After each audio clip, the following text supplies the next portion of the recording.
The following program was produced by an independent community producer. The opinions expressed do not necessarily reflect those of the ECAT staff or board of directors. Good morning, good afternoon, good evening, good night. It's the Ron Van Dam Show. Hold on tight, things can get a bit weird, if you like that sort of thing. Hey, welcome to the program. It's a pleasure to be with you again in some type of weird way, a virtual way. I'm not with you. I don't really know what you're doing. I'm not with you. Don't worry about it.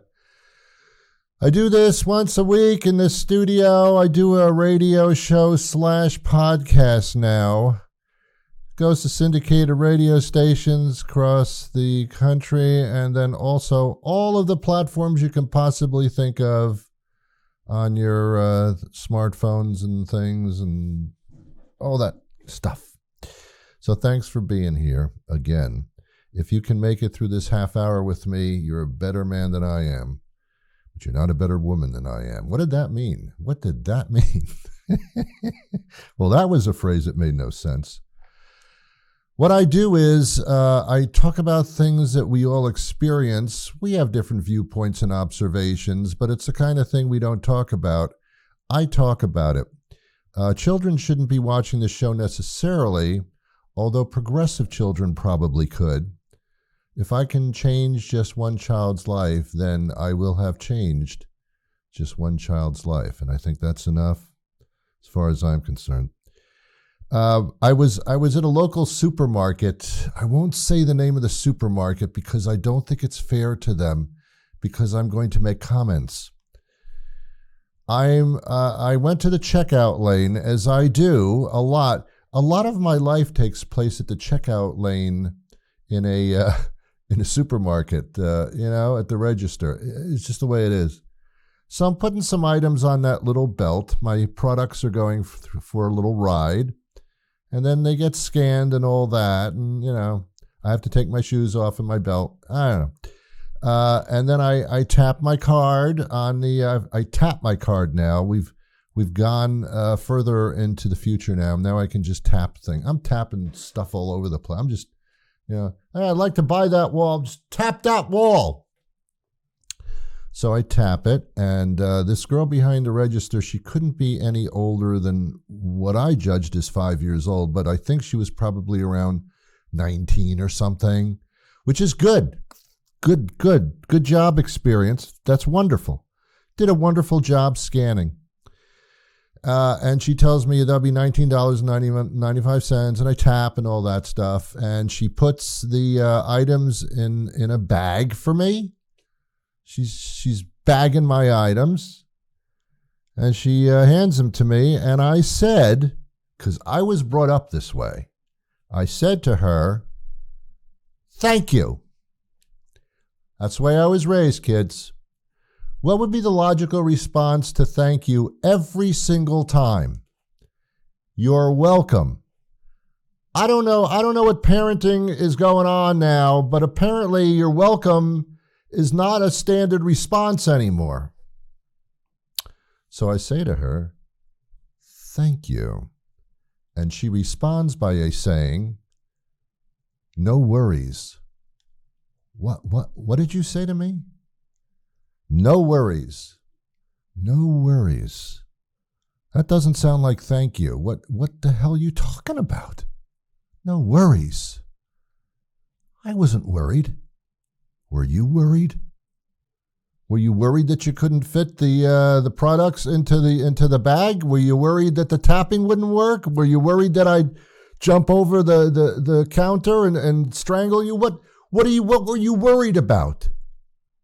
Was there something going on at home and you were worried that you left the garage door open? What do you mean no worries? I said thank you. You should say, "You're welcome," and we're done. I'll never see you again. I don't know who you are. Transactions completed. I'm going to eat whatever I bought. We're going to go on with our lives. I didn't know I was bothering you.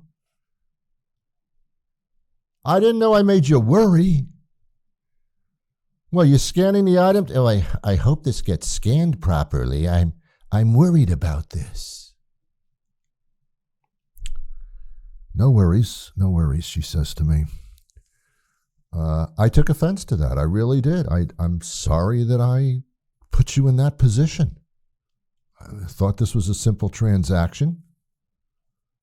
Apparently, for some reason, worries were brought up here. Now, she did say no worries. So she has none. She's carefree. And okay, great to hear that. Why don't you say you're welcome? Were you brought up by wolves who were worried about being preyed upon or something? I don't like that. I don't like that response. No worries. Like, no, you didn't bother me that much. You know, you are bothersome to deal with.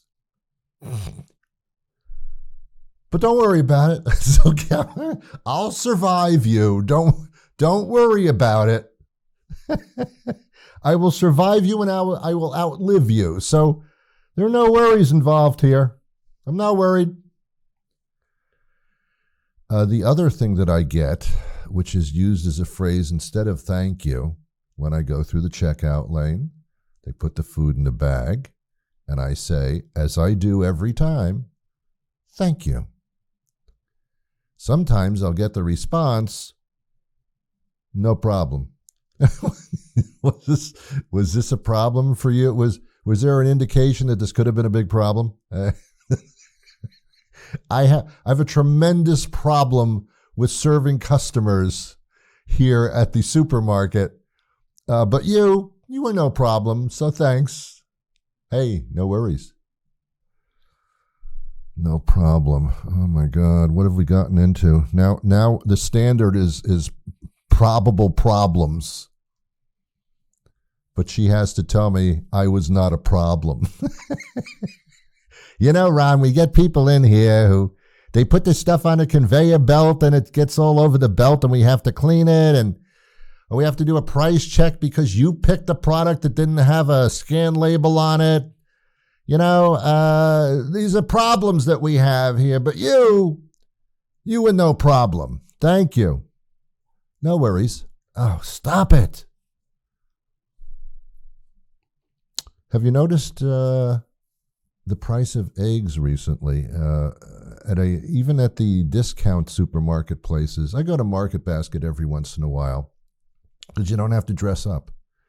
And I go in there and everything's a little less expensive than the other places to which I was referring to previously. And the cheapest for a dozen eggs is about $3.50, almost $4. Eggs have pretty much reached the price of a gallon of gasoline, I guess. So I don't know how that works out. If you get any eggs that were actually laid by chickens, they can be like $6 for the little bit better eggs, you know, better marketed, better, you know, in a carton, that kind of thing. Yeah, but $4 for eggs, a dozen eggs. And I couldn't figure out why this was happening. And then I come to find, I don't know if you know this or not, but there was a bird flu. That's why you couldn't get a bed in the hospital. The bird flu apparently, and I've told chickens constantly, wear a mask when you're clucking in public. Ooh, that didn't sound right. So, so these birds got bird flu somehow because they're really all together in the same area. They congregate, apparently. I know they're free range. You know, there's no cage involved. There is a cage involved, but they can walk around a little bit more, but they still get the flu from each other. So there was a lack of chickens. As a matter of fact, they had to dispose of, which means annihilate, millions of chickens because they had the bird flu, and that's going to be less chicken and less eggs for everybody. It's a problem. Apparently, it takes about 20 weeks, 5 months approximately, for a new generation of chickens to mature to the point where they're producing eggs now. And I don't know. I don't know how long it takes to make a chicken. I know how long it takes to bake a chicken.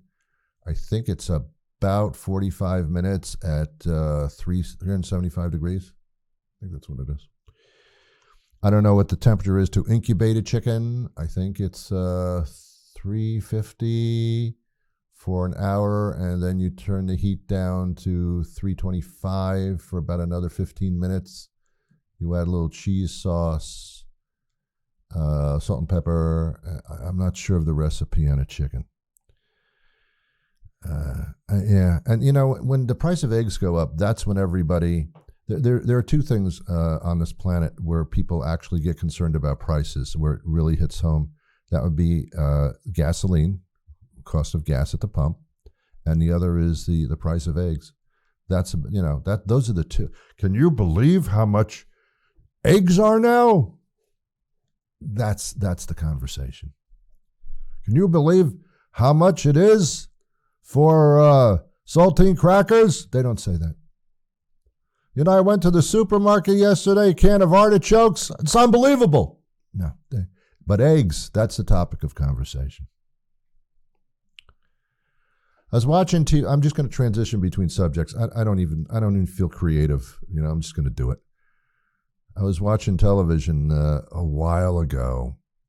It was a game show. I think it was on the Game Show Network, or so, which I like to watch because it's so mindless. There is no point to watching a game show on television to watch other people win money. What the hell do I care?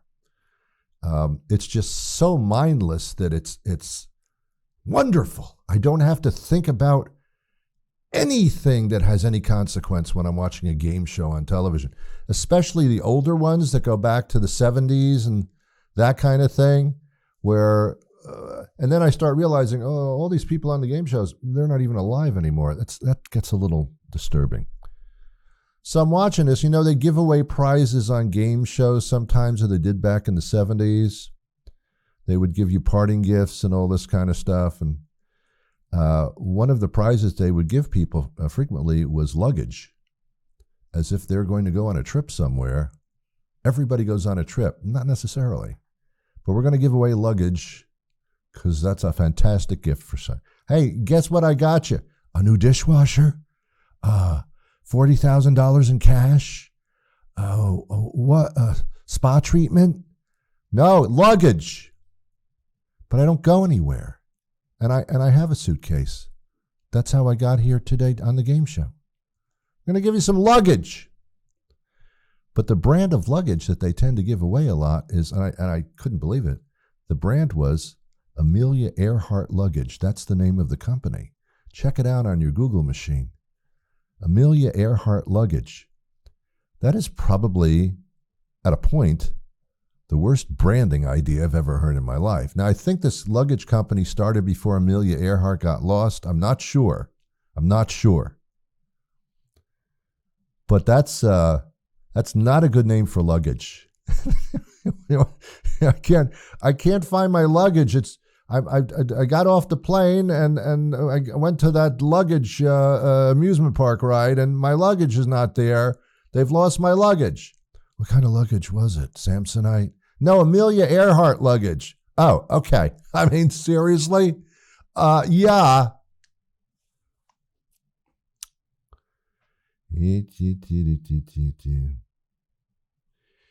I have a friend. Well, I don't really want to admit. I have an acquaintance. Went over to his house, sat down, started talking, and I said, "What's new, Bob?" And he said, "Oh, I got this new table. You like it?" Yeah, it's nice. Said, "Yeah, it's an occasional table." I said, "What?" He says, "Yeah, I bought an occasional table." What is it when it's not a table? No, Ron, an occasional table is something that you can use for various occasions. So it's occasionally a table? Yeah. Is it sometimes a chair? Can it sometimes be a bicycle? It's just occasionally a table? Is it usually a table or just occasionally? Stupid name for a piece of furniture. What am I sitting on? Oh, that's my occasional sofa. What is it when it's not a sofa? Oh yeah, that's where my dog poops. That's like training. That's where the dog goes. It's a litter pan. And it's occasionally your couch. Occasionally, like every other week, we make it something else. Last week, it was a plant stand. Oh my God. For a long time, I don't know if I mentioned this last week, but it's absolutely true. When I was a child, they had come up with this new medical place. It was called the Mayo Clinic. And for the longest time, I thought that was a place where they did laboratory tests on mayonnaise. This is where they develop mayonnaise. They go through the properties of mayonnaise, always trying to improve the taste and the nutritional value. It's the Mayo Clinic. And then I heard that a lot of people go to the Mayo Clinic, and I thought, well, are they having sandwiches and they don't have any mustard? Why are they going to a clinic that examines mayonnaise? Is it run by the Hellmann's people? I don't know. I don't know. My wife bought me a reversible jacket, and apparently on one side it's a dark color, and on the other side it's like brownish. And I said, "Why did you get me a reversible jacket? Was it a BOGO? Half brown sometimes, or half black? What is the? Why do I need a reversible? Why do I need a reversible jacket? Well, it's two jackets in one, so it is a BOGO. You get two jackets in one. Wow, it's reversible, huh? Is it an occasional jacket? No, those are tables. This is a jacket. You can wear it. It'll match your pants, or if you change pants, it'll match your other pair of pants. It's reversible, huh? And then I thought, well, if they have reversible jackets, they should make reversible underpants. And then I realized that may not work as well. That may not work. We'll stick with the jackets.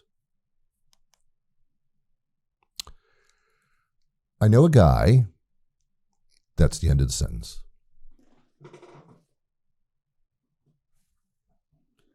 I know a guy who wears baseball caps all the time, even when he's not playing baseball.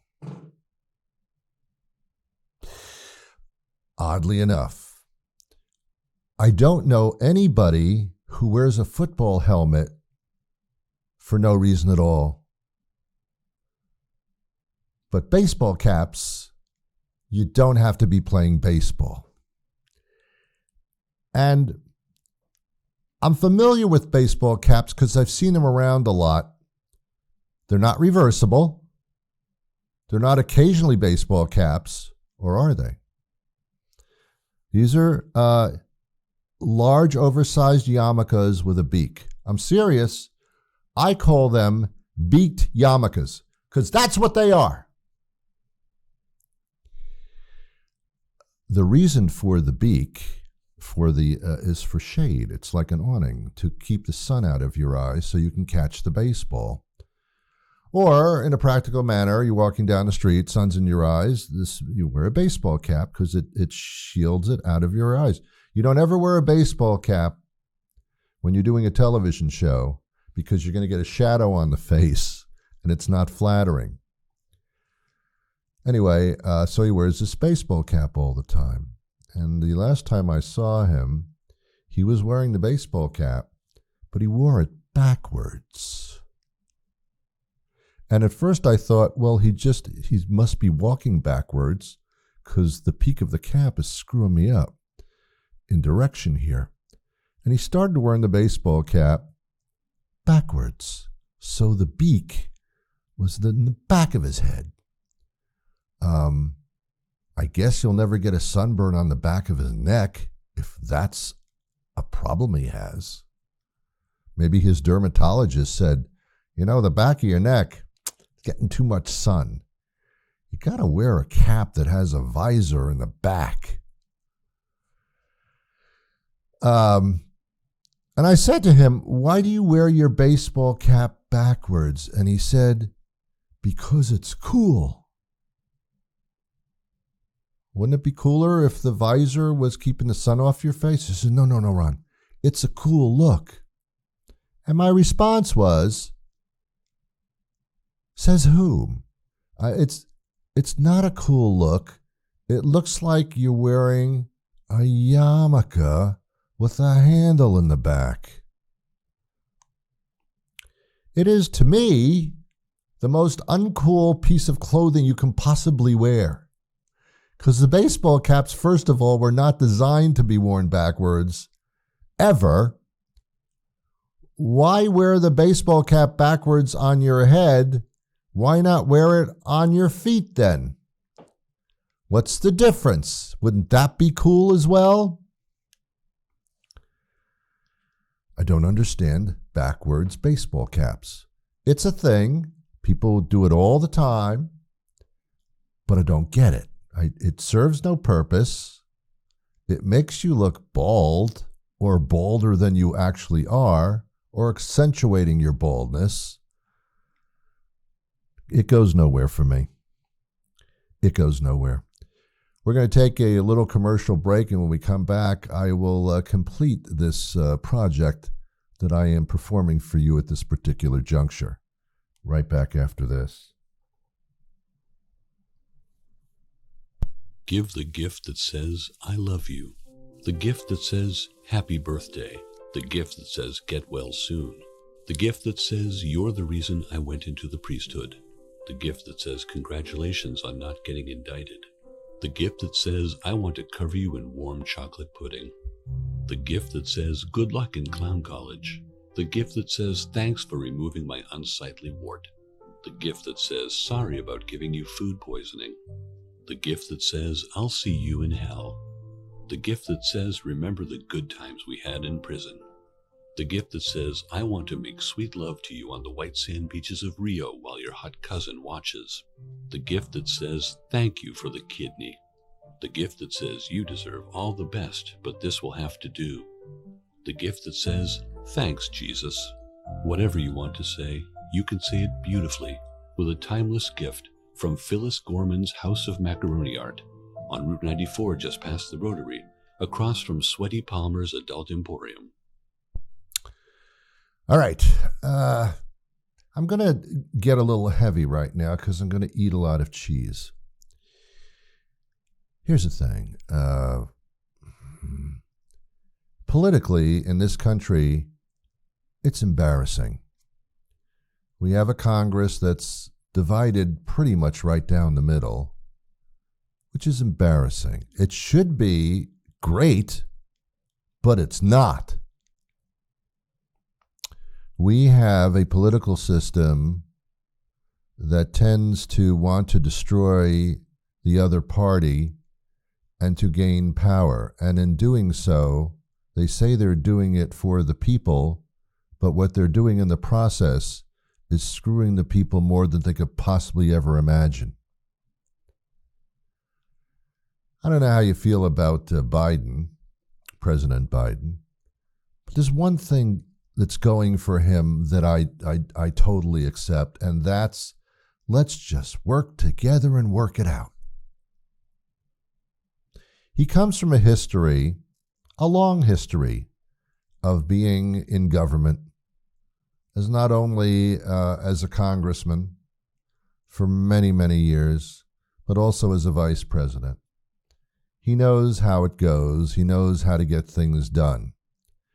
And that's the key, getting things done instead of struggling to gain power. It seems so simple, and yet the most difficult thing this country does, and that's to find common ground, discuss things, and at least do something to resolve a problem.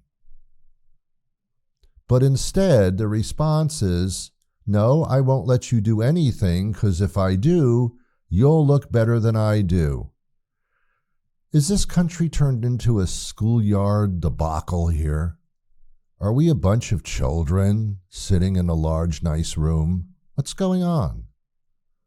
Why can't human beings who are supposed to care about the citizens of this country, which is thus their job to do, why is it that they can't even sit down and have a conversation and find somewhere in the middle that they can agree about, or at least do something about?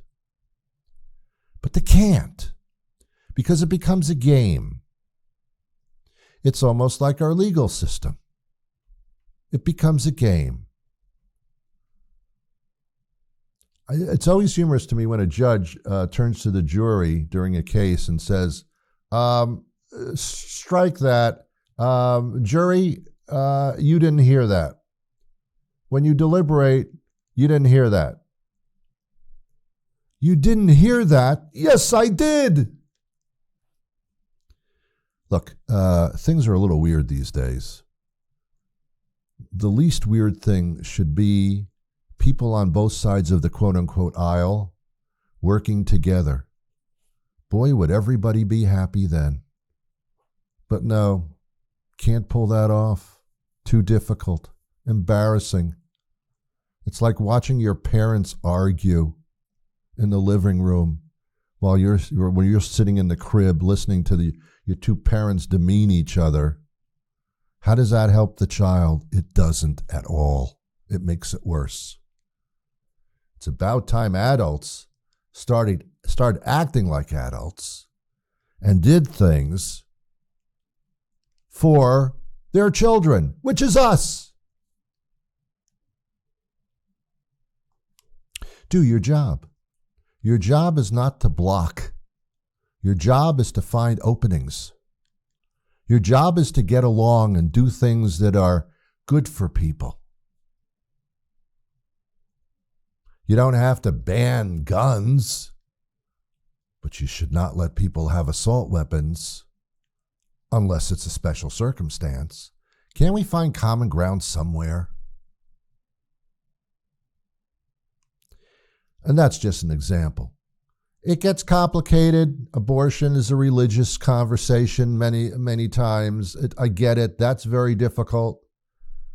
Nobody thinks that there should be immigrants crossing the border all the time when the bus pulls up. I mean, that's a difficult problem. We're running out of space. I get that. But can't we sit down and figure this out?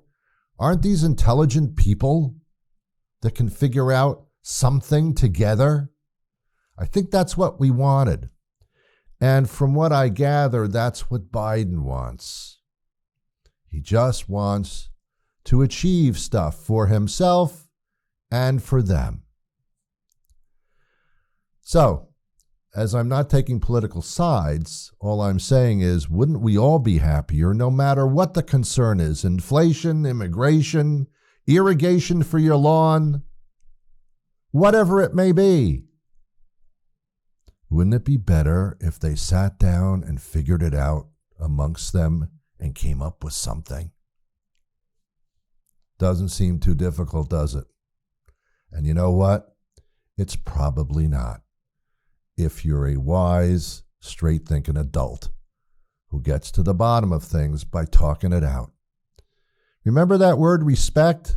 Let's bring it back. That's it for me today. Have yourselves, I'll be back next week. Until then, I wish you peace.